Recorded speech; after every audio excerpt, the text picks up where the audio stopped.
I've been working in a classroom lately where the teacher had to leave because of a medical leave and a new sub came in. The teacher who originally taught the class knows the students, loves the students. They love the teacher and they had such a rapport. When the teacher needed their attention, they just gave it without question because they respected and honored one another. And the sub comes in and has kind of a different flavor, a different way, which everyone does.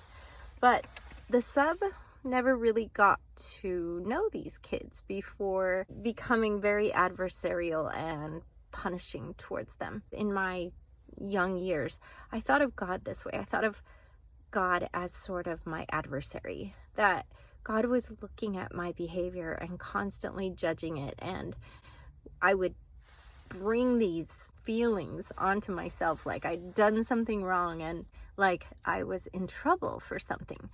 But in actuality, God is never looking at you that way. God's not surprised by your behavior because God knows all and knew you before you existed on this planet. And one time I asked God, I was like, how do you trust us with so much? And God's like, I don't have to trust you. I know you. That's really an interesting thought if you think deeply about it. And I'm watching this classroom and I'm watching the things ensue and the tug of war that's going on, the battle that's going on between those who feel they don't have power and those who feel they should. And I think it comes from this idea that God punishes and rewards. And if you look at I did do a video on the parable of the sheep and the goats, and that's one of the most weaponized parables in all of Jesus's teachings. If you look at that parable and you go back to the Aramaic and really dig deep into what Jesus was saying, you'll see that every time he mentioned eternity or everlasting reward or punishment, if you look at the words, they actually mean this present age, this present moment.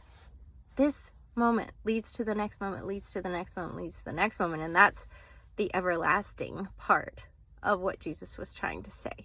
And all of those moments are a moment to perceive. Your perception of what's going on, whether it's a beautiful moment or whether you're judging it as an unpreferable moment, it's all in our perception.